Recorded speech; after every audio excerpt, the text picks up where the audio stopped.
नमस्कार। आकाशवाणी जयपुर अजमेर से प्रस्तुत हैं प्रादेशिक समाचार।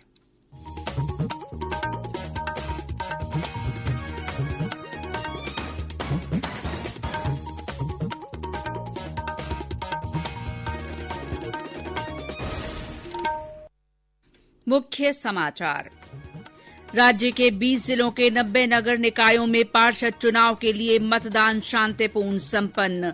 सबसे अधिक 90% से ज्यादा वोट पोकरण में डले। संसद का बजट सत्र कल से शुरू होगा। 1 फरवरी को केंद्रीय बजट पेश किया जाएगा। देश में कोविड से स्वस्थ होने की दर बढ़कर 96.94% हुई। केंद्रीय माध्यमिक शिक्षा बोर्ड सीबीएसई 2 फरवरी को 10वीं और 12वीं की परीक्षाओं का कार्यक्रम घोषित करेगा।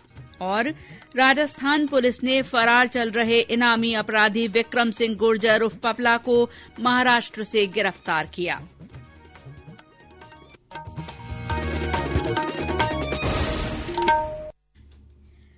समाचारों के साथ मैं शीला चावला। कोविड-19 महामारी के खिलाफ देश एकजुट होकर लड़ रहा है। आप भी हमारे साथ सुरक्षा और बचाव के 3 आसान एहतियाती उपायों का संकल्प लें। मास्क पहनें, 2 गज की दूरी है जरूरी, सुरक्षित दूरी बनाए रखें, हाथ और मुंह साफ रखें। और अब समाचार विस्तार से। प्रदेश के 20 जिलों के 90 नगर निकायों में पार्षद चुनाव के लिए आज आमतौर पर शांतिपूर्वक मतदान संपन्न हुआ। सुबह ठंड के कारण मतदान धीमा रहा, लेकिन दिन चढ़ने के साथ साथ मतदान केंद्रों पर लंबी कतारें देखी गईं। इन निकायों में शाम 5 बजे तक 75.35% मतदान के समाचार हैं। सबसे ज्यादा 90.54% मतदान जैसलमेर जिले की पोकरण नगरपालिका में हुआ। चित्तौड़गढ़ जिले के बेगू में 89.65% वोट डाले गए। कई अन्य नगर निकायों में भी 80% से ज्यादा मतदान की खबर है। डूंगरपुर नगर परिषद में महज 63.5% मतदान हुआ। हमारे हनुमानगढ़ संवाददाता ने बताया कि क्षेत्र में मतदाताओं ने उत्साह से मतदान किया।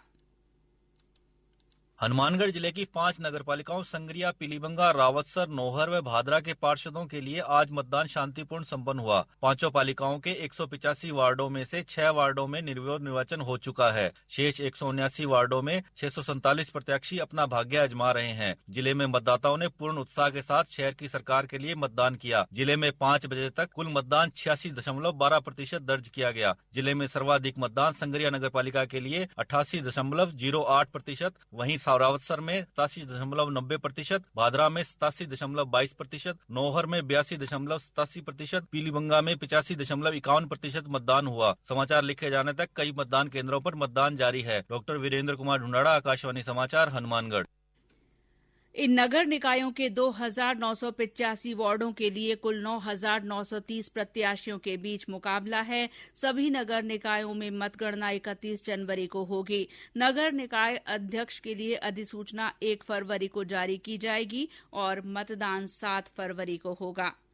संसद का बजट सत्र कल दोनों सदनों की संयुक्त बैठक के साथ शुरू हो रहा है। संयुक्त बैठक में राष्ट्रपति रामनाथ कोविंद का संबोधन होगा। वित्त मंत्री निर्मला सीतारमण कल आर्थिक सर्वेक्षण संसद में पेश करेंगी। 1 फरवरी को केंद्रीय बजट पेश किया जाएगा। देश के इतिहास में पहली बार पेपरलेस यानी कागज रहित बजट पेश किया जाएगा। वित्त मंत्री निर्मला सीतारमण ने यूनियन बजट मोबाइल ऐप जारी किया है ताकि संसद के सदस्यों और आम लोगों को बजट दस्तावेज डिजिटल रूप में आसानी से सुलभ हो सके। 1 फरवरी को वित्त मंत्री का बजट भाषण पूरा होने के बाद बजट दस्तावेज मोबाइल ऐप पर उपलब्ध होंगे। प्रधानमंत्री नरेंद्र मोदी ने राष्ट्र सेवा में राष्ट्रीय कैडेट कोर एनसीसी की भूमिका की सराहना की है। उन्होंने कहा कि कैडेटों ने बाढ़ से लेकर सभी तरह की प्राकृतिक आपदाओं के दौरान लोगों की मदद की है। आज नई दिल्ली में एनसीसी रैली को संबोधित करते हुए प्रधानमंत्री ने कहा कि देश के तटीय और सीमावर्ती क्षेत्रों के लगभग 175 जिलों में नई जिम्मेदारियां निभाने के लिए करीब 1 लाख एनसीसी कैडेटों को सेना, नौसेना और वायुसेना की ओर से प्रशिक्षित किया जा रहा है। उन्होंने कहा कि सरकार ने एनसीसी कैडेटों की भूमिका को और व्यापक करने के प्रयास किए हैं। दुनिया के सबसे बड़े यूनिफॉर्म यूथ ऑर्गेनाइजेशन के रूप में एनसीसी ने अपनी जो छवि बनाई है वो दिनों दिन और मजबूत होती जा रही है। और जब मैं आपके प्रयास देखता हूं तो मुझे बहुत खुशी मिलती है। आप पर भरोसा और मजबूत होता है और सेवा भाव, भारतीय परंपरा को जहां बढ़ाया जा रहा है वहां एनसीसी कैडेट नजर आता है। जहां संविधान के प्रति लोगों में जागरूकता पैदा करने का अभियान चल रहा है वहां भी एनसीसी कैडेट्स दिखते हैं।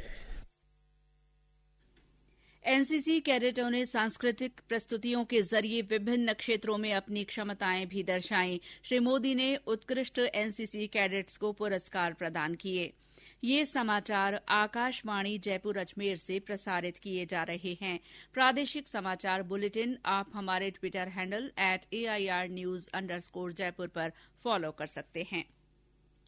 देश में अब तक कोविड से ठीक होने की दर 96.94% हो गई है।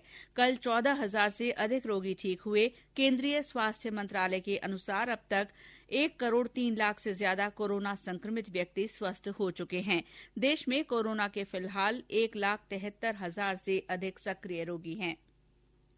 केंद्र सरकार की ओर से कोरोना के विरुद्ध जन जागरूकता आंदोलन चलाया जा रहा है।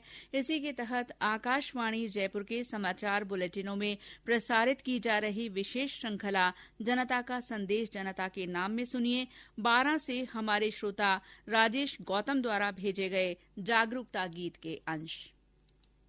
कोरोना ने कैसी ठानी, किसने लूटी है जिंदगानी, भारत का भी जज्बा देखो, बन गए वैक्सीन हिंदुस्तान। वैक्सीन लेने पर भी सबको मास्क जरूरी लगाना, 2 गज की दूरी को सुन लो, भूल नहीं तुम जाना। देश में अब तक 23,55,000 से ज्यादा लोगों को कोविड से बचाव का टीका लगाया जा चुका है।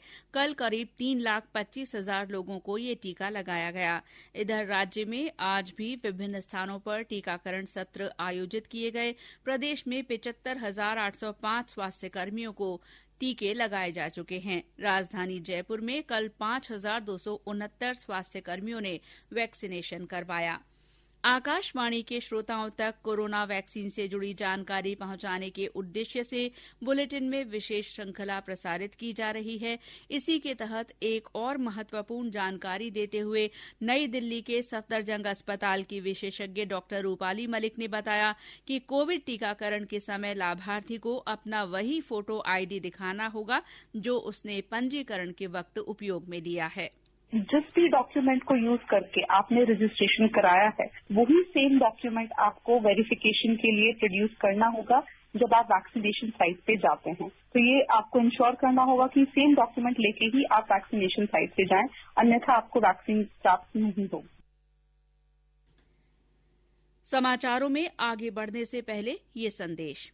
चलो मिलकर एक शुरुआत करें, चलो एक फैसला आज करें, मास्क नहीं तो टोकेंगे, कोरोना को रोकेंगे, चलो एक इरादा करते हैं, चलो कुछ वादा करते हैं, मास्क नहीं तो टोकेंगे, कोरोना को रोकेंगे।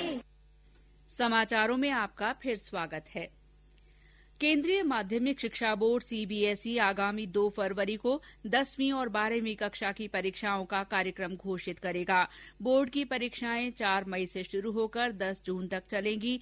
बोर्ड 15 जुलाई तक नतीजे घोषित कर देगा। केंद्रीय शिक्षा मंत्री रमेश पोखरियाल निशंक ने आज वीडियो कॉन्फ्रेंस के माध्यम से स्कूल प्रमुखों के साथ चर्चा की। श्री निशंक ने कहा कि नई राष्ट्रीय शिक्षा नीति के लक्ष्यों को प्राप्त करने के लिए सीबीएसई आने वाले वर्षों में में 10 लाख शिक्षकों को प्रशिक्षित करेगी। राज्यपाल कलराज मिश्र ने कहा है कि नई शिक्षा नीति देश के दीर्घकालीन विकास में शिक्षक और विद्यार्थियों की भूमिका को नए सिरे से परिभाषित करेगी। श्री मिश्र आज राजभवन से शिक्षक शिक्षा और व्यावसायिक शिक्षा विषय पर आयोजित पश्चिम क्षेत्रीय कुलपति सम्मेलन को संबोधित कर रहे थे। उन्होंने कहा कि विद्यार्थी केंद्रित नई शिक्षा नीति में विज्ञान, मानविकी, कला जैसे विषयों के साथ भारतीय विचारधारा से जुड़े अध्ययन का विकल्प प्रदान किया गया है। राज्यपाल ने कहा कि ये पहली बार है जब किसी शिक्षा नीति में राष्ट्रीय शोध प्रतिष्ठान की स्थापना के माध्यम से शोध संस्कृति विकसित करने पर जोर दिया गया है। राजस्थान पुलिस ने फरार चल रहे 5 लाख रुपए के इनामी अपराधी विक्रम सिंह गुर्जर उर्फ पपला को महाराष्ट्र के कोल्हापुर से गिरफ्तार कर लिया है। राज्य के पुलिस महानिदेशक एमएल लाठर ने आज इसकी जानकारी दी। श्री लाठर ने बताया कि 7 दिन पहले 2 टीमें महाराष्ट्र भेजी गई थी। कल रात एक ऑपरेशन में इस अपराधी को गिरफ्तार कर लिया गया। पिछले काफी समय से राजस्थान पुलिस की कई टीमें अलग अलग दिशाओं में अलग अलग स्थानों में गई। इस दौरान एक लीड मिली। राजस्थान से 2 टीमें महाराष्ट्र कोल्हापुर के लिए रवाना की गई और 26 तारीख को जीरो इन करके आईजी जयपुर श्री हवा सिंह घुमरिया के नेतृत्व में निर्देशन में हर वक्त उनसे दिशा निर्देश प्राप्त होते रहे। सीनियर लेवल पर चर्चा होती रही और इस अपराधी को कोल्हापुर में एक स्थान पर घेर लिया और 27 और 28 की इंटरवेनिंग नाइट में इसको ललकारा गया, जहां पर ये निवास कर रहा था। तो रात में जो राजस्थान की पुलिस सिद्धांत शर्मा एडिशनल एसपी के नेतृत्व में वहां थी, उस स्थान पर उस द्वारा इन्हें गिरफ्तार किया गया है। गौरतलब है कि सितंबर 2019 में पुलिस द्वारा इस अपराधी को अलवर जिले के बहरोड से संदिग्ध हालात में गिरफ्तार किया गया था। इसके साथियों ने थाने पर हमला कर इसे छुड़ा लिया था, जिसके बाद से पुलिस लगातार इसकी तलाश कर रही थी। प्रधानमंत्री नरेंद्र मोदी 31 जनवरी को आकाशवाणी से मन की बात कार्यक्रम में अपने विचार साझा करेंगे। इस कार्यक्रम के लिए श्रोता अपने विचार और सुझाव नमो ऐप या MyGov ओपन फोरम पर भेज सकते हैं। प्रधानमंत्री नरेंद्र मोदी ने आज महान स्वतंत्रता सेनानी लाला लाजपत राय की जयंती पर उन्हें श्रद्धांजलि अर्पित की है। सूचना और प्रसारण मंत्री प्रकाश जावड़ेकर और अन्य मंत्रियों ने भी लाला लाजपत राय को श्रद्धासुमन अर्पित किए। मुख्यमंत्री अशोक गहलोत ने भी महान स्वतंत्रता सेनानी को श्रद्धांजलि दी। झुंझुनू में आज स्वर्णिम मशाल पहुंचने के मौके पर विशेष कार्यक्रम आयोजित किया गया। इस अवसर पर वीर चक्र प्राप्त हवलदार रघुवीर सिंह का सम्मान किया गया। साथ ही वीर चक्र प्राप्त शहीद छग्गन सिंह की वीरांगना का भी सम्मान किया गया। इस मौके पर एनसीसी कैडेट्स ने देशभक्ति गीत प्रस्तुत किया। कार्यक्रम में बड़ी संख्या में पूर्व सैनिकों और उनके परिवारजनों ने हिस्सा लिया। और अब मौसम। प्रदेश में शीतलहर के कारण अधिकतर स्थानों पर न्यूनतम तापमान में और कमी हुई है। मौसम विभाग के अनुसार माउंट आबू में आज भी न्यूनतम तापमान 0 से 3 डिग्री सेल्सियस नीचे दर्ज किया गया। भीलवाड़ा में न्यूनतम तापमान 1.8 डिग्री सेल्सियस, सीकर में 2.5, चित्तौड़गढ़ में 3 और उदयपुर में 3.2 डिग्री सेल्सियस दर्ज हुआ। मौसम विभाग ने कहा है कि उत्तरी हवाओं के प्रभाव के कारण अगले 3-4 दिन तक शीतलहर का दौर बना रहेगा। आज भी पूर्वी और पश्चिमी जिलों में शीतलहर चलने की संभावना है। और अंत में मुख्य समाचार एक बार फिर। राज्य के 20 जिलों के 90 नगर निकायों में पार्षद चुनाव के लिए आज शांतिपूर्ण मतदान संपन्न हुआ। सबसे ज्यादा 90% से ज्यादा वोट पोखरण में डाले गए। संसद का बजट सत्र कल से शुरू होगा। 1 फरवरी को केंद्रीय बजट पेश किया जाएगा। देश में कोविड से स्वस्थ होने की दर बढ़कर 96.94% हो गई है। केंद्रीय माध्यमिक शिक्षा बोर्ड CBSE 2 फरवरी को 10वीं और 12वीं की परीक्षाओं का कार्यक्रम घोषित करेगा। और राजस्थान पुलिस ने फरार चल रहे इनामी अपराधी विक्रम सिंह गुर्जर उर्फ पपला को महाराष्ट्र से गिरफ्तार कर लिया है। इसी के साथ प्रादेशिक समाचार बुलेटिन समाप्त हुआ। नमस्कार।